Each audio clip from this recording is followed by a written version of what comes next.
और इस तरह मेरा काम साउथ अफ्रीका में बढ़ता चला गया। और साउथ अफ्रीका में मेरे पास पहले एक बॉन्ड था, फिर मैंने उससे बहुत बड़ा बॉन्ड बना लिया और मैं 500 गाड़ी 600 गाड़ी का स्टॉक रखता था जो सब मेरी थी। ख़रीद भी मेरी थी, जापान से भी मेरी थी और बेचता भी मैं खुद ही था। तो मुझे ठीक ठाक जो है ना पैसा बनने लगा। इसी दौरान ऐसा हुआ कि वालदा ने वो भाई आसिफ जो दुबई में मेरा शोरूम की गाड़ियां बेच के भाग गया था, तारिक महमूद मूदी भाई के, जो मैंने आपको सुनाया था, तो वो भाई से मेरी माँ ने मेरी माफ़ी तलाफ़ी करा दी और मेरी माँ ने मुझे कहा कि इसके पास कोई जॉब नहीं है, कुछ नहीं है, इसको तुम बुला लो। तो मैंने उसको बीवी बच्चों के साथ वीज़ा बेच के साउथ अफ्रीका बुला लिया था। और इसी दौरान मेरे एक मामू हैं जो आज भी हयात हैं, बहुत ही अच्छे हैं, शफीक हैं। उनसे मैंने रिक्वेस्ट की कि वो आएँ और थोड़ा सा मेरा हाथ बटाएं, क्योंकि वो अकाउंट में बहुत अच्छे थे और ऑफिस के अंदर मेरे पास जो लड़के काम कर रहे थे वो ज़्यादातर पाकिस्तानी थे। तो मेरे 12 लड़के थे मेरे पास पाकिस्तानी, 4-5 मेरे पास साउथ अफ्रीकन स्टाफ था लड़कियों का जो ऑफिस चलाती थी, और उनके हेड जो थे उनको मैंने मामू को बना दिया था। और इस तरह मिला के मेरे पास तकरीबन 18-20 बंदे काम करने लगे। और जो यार्ड का पूरा सिस्टम था वो ये था कि सुबह जैसे ही कस्टमर आते थे तो उसमें से 12 लड़के जो थे ना पूरे, वो सब के सब ट्रेन थे गाड़ियाँ बेचने पे, सेल्समैन की जॉब थी उनकी। तो वो दरवाज़ा खुलते ही जो काले जिम्बाब्वे, ज़ैम्बिया, मोज़म्बिक इधर उधर से आते थे वो अंदर घुस जाते थे और गार्ड्स वहाँ पर खड़े होते थे और वहाँ पर गाड़ियाँ बिकती थी और उसी टाइम डॉलर में पेमेंट्स लड़कियों को की जाती थी। लेकिन तरीक़ेकार ये था कि जो भी सेल्समैन सौदा करता था उसको बॉटम प्राइस पता होते थे और वो उनसे, जैसे कोई गाड़ी $5,000 की बेचनी है तो वो 6,000 बता के फिर 5.5, 5.25, 5, 4.25 ऐसे वो खुद ही डिसाइड करता था। और आखिर में डिसाइड करने से पहले वो मुझे वॉकी टॉकी पे फ़ोन करता था, क्योंकि यार्ड बहुत बड़ा था। वॉकी टॉकी में पूछता था कि फला गाड़ी है, और मुझे अपनी पूरी 500 गाड़ियाँ ज़बानी याद थी, कौन सी गाड़ी है, किस कंडीशन में, कितने की जापान में ख़रीदी है, कितने की मुझे पड़ी, मुझे सब याद होता था। तो वो बस खाली मुझे वॉकी टॉकी पे पूछता था कि ये 5,100 दे रहा है, दे दूँ? तो मैं कहता था हाँ बेच दो।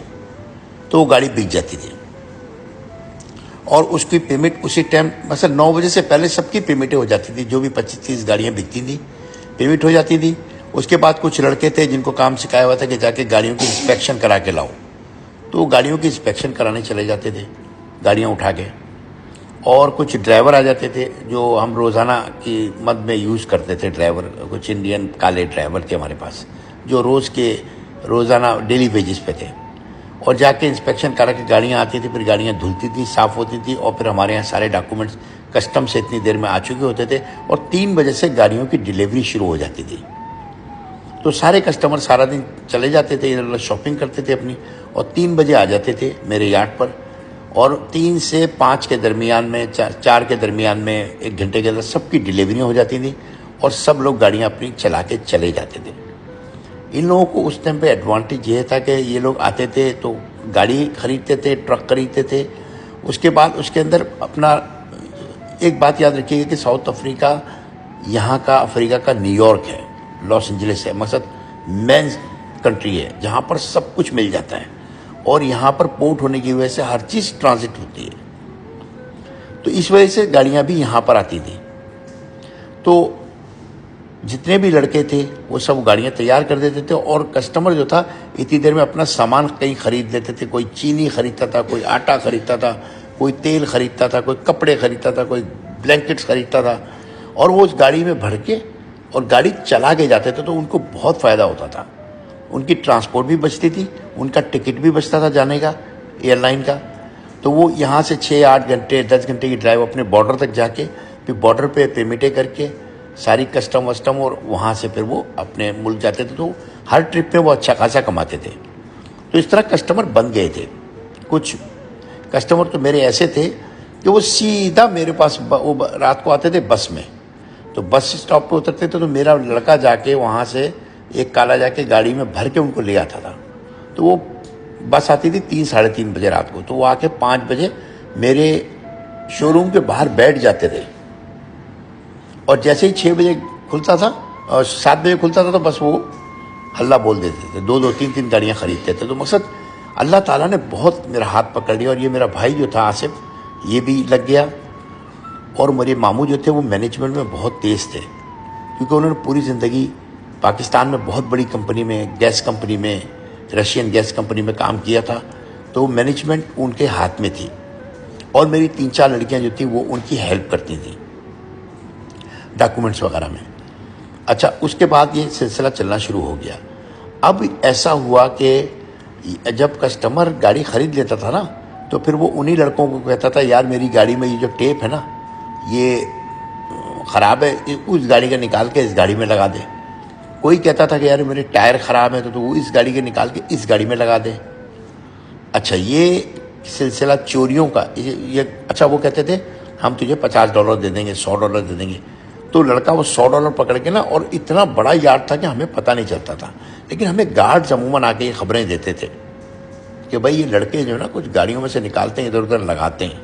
कभी टायर लगा रहे होते हैं, कभी कुछ लगा रहा है, कोई बैटरियाँ बेच रहा है, कोई कुछ कर रहा है। तो वो अच्छा, ये चोरियाँ स्टार्ट कैसे हुई कि वो जो मेरा भाई आसिफ आया ना, उससे पहले वहाँ पर एक और लड़का होता था, वो जो सबका इंचार्ज था, उसका नाम था आतिफ।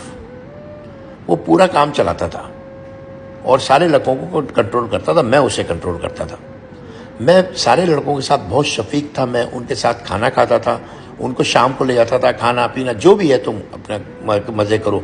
और मैंने उनके 2 अपार्टमेंट किराए पे लिए हुए थे और वहाँ सब राशन डाला हुआ था कि जाओ, खाना पकाओ, गाने सुनो, तफरी करो, सो जाओ। और फिर सुबह एक उनको गाड़ी दी हुई थी कि भाई 2 गाड़ियाँ 2 अपार्टमेंट में खड़ी रहती थी, और उसको एक को आतिफ चलाता था, एक और एक अंसर लड़का था वो चलाता था। वो दोनों भी आ जाते थे, सुबह गाड़ियों में भर के लड़कों को ले आते थे। पूरा एक सिस्टम बन गया था और ये तकरीबन चला कोई समझ ले कि 7-8 साल, 9 साल, 10 साल मैंने गाड़ी का काम किया साउथ अफ्रीका में।